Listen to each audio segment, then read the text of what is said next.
Hey guys, it is Deanna, your fave stylist, and I am here listening to some slow jams and doing paperwork like most single business owners probably do early in the morning or late at night, but I'm behind on some stuff that I need to get together for a few girls at the salon. So tonight, I am determined to send off these 3 emails before I go to bed because if not, I'm going to get up in the morning, I'm going to get dressed, I'm going to get breakfast, and get ready to go and get to the salon, and then I'm going to get busy all day, and then a whole nother day will go by that I did not send off these 3 simple emails. So tonight, it is like happening.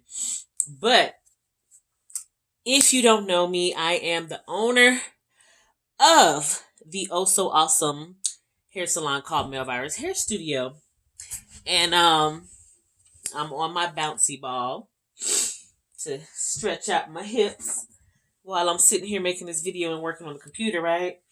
And I was just thinking to myself, I had a I've had quite a few ladies that have come through and worked for me. I'm trying not to have this light so bright in the background. Maybe I should just like cut the background light off because I usually don't even do videos in my bedroom. I try to give you guys a nice little view or something. Usually it's my my Obama, Barack, and what is it, Obama? Barack is Obama. It's usually my Barack Obama behind me with my Malcolm X and my Martin Luther King. I have my boys backing me up. But tonight we got the singing lady and good times and yeah. Anyways, I'm in my room. So now you guys got a better view without the light shining in the back. So I wanted to talk about hairstylists that this one gonna touch some people's nerves, but it's got to be said. So I have had, a multitude of women that I have worked with over the years, and so I kind of got an opportunity to see how different hairstylists work, and how they maneuver with their clients.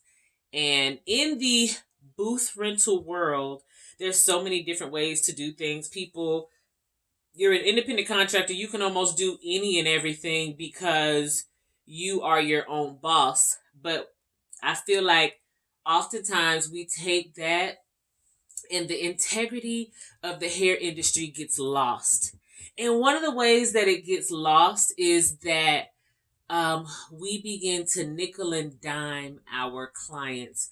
I call it nickel and diming clients because it is like trying to find a way to pinch every little dollar out of them, so that you feel like you made some money.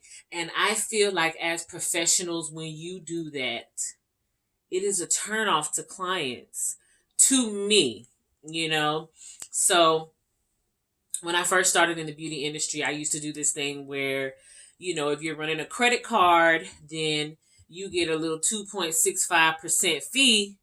And when you charge the fee, you would charge the fee and pass it on to your clients. I found out through a bookkeeper that doing that was illegal, and you couldn't pass on your business expense to your client, which sometimes you can, right? I don't know. There's a lot of people that do it, so I feel like there's a lot of mixed emotions about it. But personally, how I feel about it is that I think it's tacky. I think if you are going to run credit cards and offer that luxury, then just take care of it for them because it's a business expense. And if you do feel like you don't want to pay that, then instead of saying, hey, you have to pay for this credit card fee, why not just add $3 onto your service, and instead of charging them $100 and then saying, yeah, and it's a $3 fee to run that $100, why not just tell them that the service is $103? It just sounds so much cleaner. I could be wrong. Y'all share with me what you think, as I know my brother is a barber, and if you use a credit card with my brother or any of his coworkers, they like straight up charge you $5 just to run a credit card, which is ridiculous. Like, I'm spending money with you and I gotta pay to spend money with you. You know what I mean? So when I go to more upscale salons, they don't nickel and dime people like that. They just charge their worth so that when business expenses come out of what they charge, they're not hurting or losing anything. You know what I'm saying? Like, what's his name? That hairstylist that be on Facebook, Condor. He be like, why be basic when you could be over? I don't know where he got that OVAH from, but it's some real talk. Like, we don't have to nickel and dime people. Another thing that stylists do, and a good stylist does not do in all of my days that I have seen hairstylists, is they don't ask for a tip. Tip is gratuity. And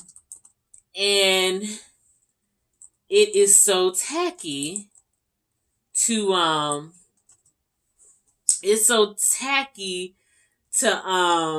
make, ask people to do they want to tip you. First of all, if they don't have it to tip, I feel like you're putting them in a spot to feel like, I mean, you do want to be tipped, but to me, I don't look for tips. I charge my worth so that if I get a tip, it's extra. And if I don't get a tip, then it's okay. I charge what I was going to charge. I would rather you come back, rather than be concerned about getting a little measly or $5, $10, or $15 from you. I feel like because I don't ask for tips, I get more tips. And I just feel like it puts people in a bad spot, because what if they truly didn't like what you did? What if there was something about you that they didn't feel good about? And you pretty much just pressured them into giving you a tip. You know what I mean? But that is just my personal opinion as a professional. I have been a kitchen beautician and I've done hair at home for years. I have worked braiding hair on the Beach Boulevard in Myrtle Beach. I have worked in hair salons in Myrtle Beach. I have worked in hair salons all through Arizona, and had a solar salon suite, and now I have my own salon, and I've had plenty of women work with me, and I've just watched all the different situations happen. And many times, if there's a certain type of culture going on in a salon and everybody's doing it, it's just a normal thing. But I feel like it might hurt a stylist and it may not. But I feel like it might hurt a stylist if a client sits in one person's chair and then they sit in somebody else's chair, and then they check them out and it's like, oh, okay, well, the price is $60. And they're like, oh, okay, cool. I paid $60 for the other stylist. So people always compare and contrast. And then it's like, all right, well, it's going to be $63 because, you know what I'm saying, you got to pay my credit card fee if you're going to pay with a credit card. Or you make them go get cash. That gets under my skin too. But some hairstylists do it. I feel like things should be just as convenient and keep it simple, stupid, as easy for the clients as possible, because then they take care of you when you take care of them, And so, it's going to be extra $3 because, you got to pay me, so you got to pay me. To me, when I go places and there's a credit card fee, I will go find cash first. Then, on top of that, you ask me, well, do you want to leave a tip? And it's like, well, damn, I was going to leave you an $8 tip, but I'm going to leave you $5 now because you got this large credit card fee. And everybody knows how big credit card fees and percentages are nowadays. So when I was working, I worked at a pretty cool salon when I first got here in Tucson with some really beautiful women, and I learned a lot from them, and I got to watch the way they moved and got down with their clients. And these ladies taught me how to hustle and how to make money. And then I was able to take the customer service aspect that I had learned from serving tables and working in customer service over the years and combine the two and learn how to maximize my profit from my clients without even opening my mouth and asking for it, right? But with that, over time you get some elderly clients. And I had an elderly client, guys, and he had been with a few of the girls in the shop. Out of respect, I'm not going to say his name because a lot of people, here in Tucson may remember him and know him. He was a very kind and generous man. And, old school clients that are like, I'd say born in the 70s and back are used to old school prices. And so the way that I was brought up was with a little bit of respect and morale for my elders. And so I know and understand some of my elderly clients, their financial situation, because I know that they're living on a fixed budget, but they are some of my biggest supporters. So I still do have two clients where I won't charge them anything over what I was charging them when they first started supporting me 10 years ago, because I know their income is not coming up. And I just love them and their energy so much that I want them to be in my chair. Okay. So I had another client that was in with this case before he passed away about a year or so ago. And he had long, beautiful gray hair all the way down his back. And he just was not letting go of these cornrows. And he used to like to have exactly 15 of them. And it was actually like $100 job, right? Because he had a big bald spot and I had to create like a bridge of feed-in braids across the bald spot to make it all look natural for him. And so he loved the way I did it. And I added hair, and we always did hair color and everything. But he was an older gentleman. He had to be born like in the 40s or 50s, right? And I think his price was legit like $45. I would charge him about $45 to $55. No, it was $45 because he brought in his own like blue hair color.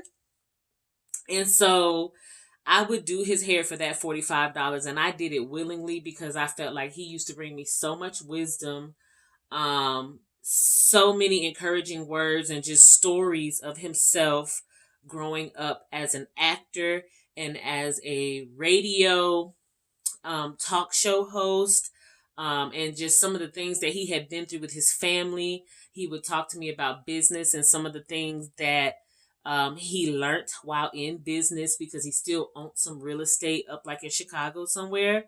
He would even share his home video vacation videos with me and gave me a DVD of when he and his wife went to Africa to share that with me. So to me, those things were worth so much more than the extra $60 or so that I could have been charging him with each appointment, right? But let me tell you how God works, okay? So I was like, I've always had the attitude to where when you look out for people, it comes back to you. And I know and I understand that my blessings do not come from man. I just have to do what I'm supposed to do. And then God uses man sometimes to bless me. Sometimes I forget that. I'm not even going to front. But this was at the point in time where I was not like an overthinking, stressed out business owner trying to play chess in my head with all of this stuff that's going on with my business. This was at a point in time when I was at the solar salon and I was fresh from the first salon that I came from.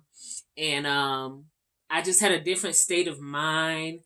And I was willing to take less, but to mentally and spiritually receive more from certain people with certain types of energies. And it was him that really, really sewed into me every time he came in up until he passed away.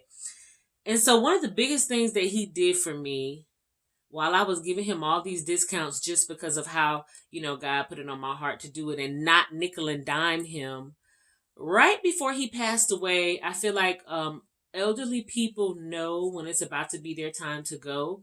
And many of the ones with kind and generous hearts, they start giving more. Like, even right before my mom passed away, she gave her stuff away, and I was like, Mom, why'd you do that? Like, I remember having that conversation with her, like, so all your stuff is gone.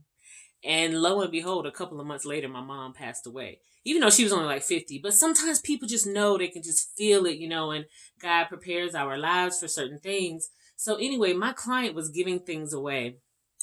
And he would always come into his appointment complaining about his brand new bed that he had gotten that was always hurting his back. It was too stiff, and he just couldn't take it back to the store. He was like, I'm not even going to bother with it because I don't want to have to worry about getting somebody to pack it up for me and send it back to the store. So I'm just going to get another one. And he ended up getting another one, and he had a big, giant California king bed that he wanted to get rid of. And so one day we were in there, and the bed, I remember him telling me the bed was brand new, and for whatever reason he brought it back up.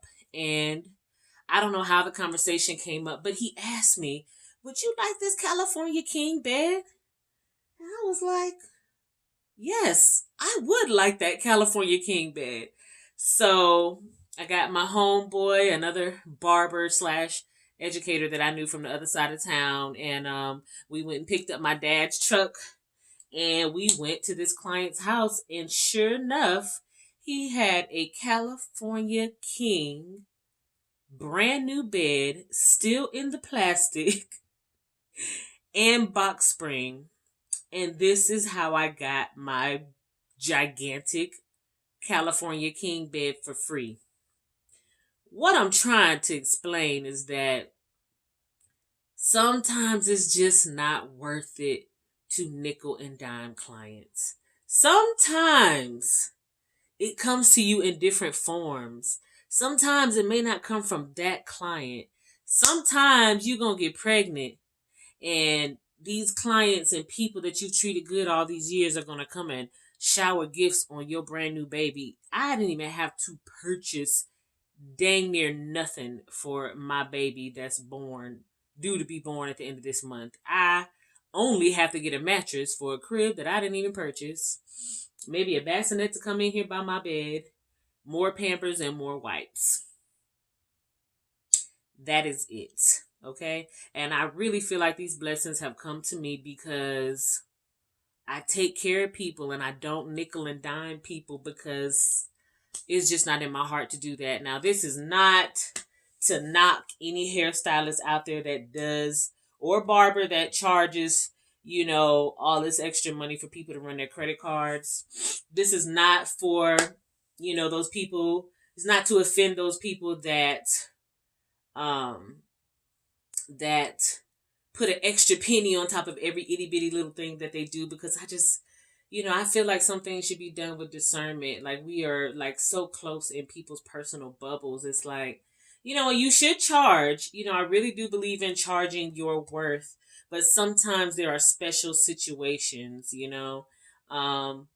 this is not to hurt the feelings of those people that think it's okay to ask for a tip, because sometimes I think people just are, I don't know, I'm not comfortable with asking people for money. I ask for what I am due, and I want to see if a client will give me extra.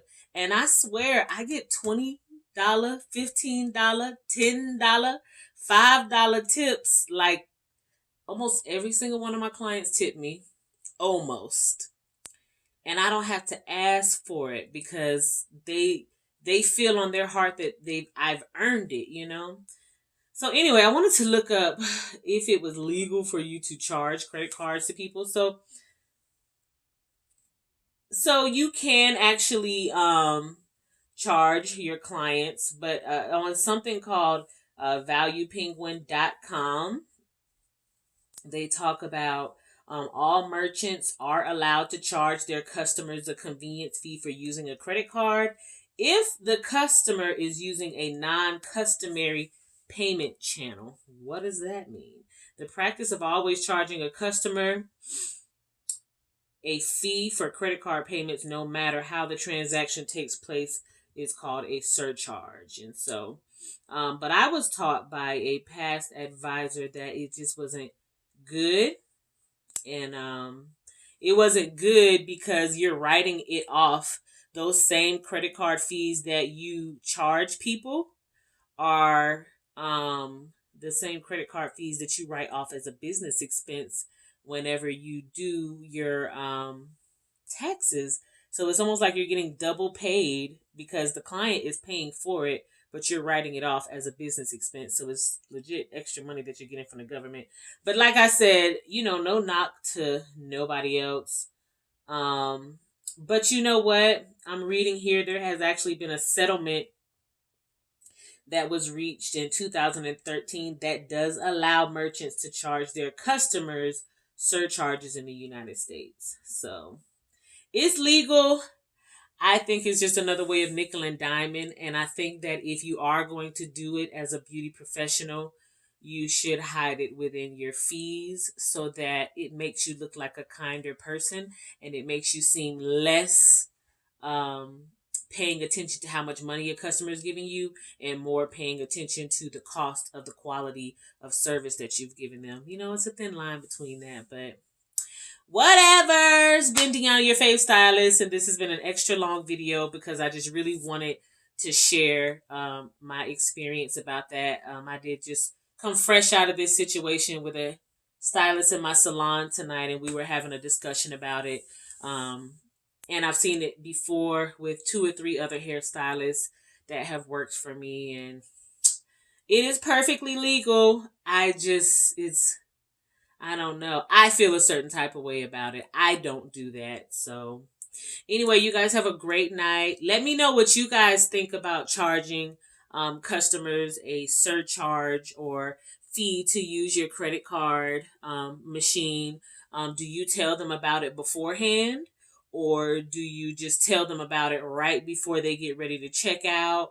How do you handle that situation? Or do you just include it in your price so you don't even have to say anything? Do you ask customers for tips or do you just allow them to give the gratuity that they think that you deserve so that you can test yourself and see, but then again, I don't know, it's such a sticky situation. Y'all let me know what y'all think. I'm outie.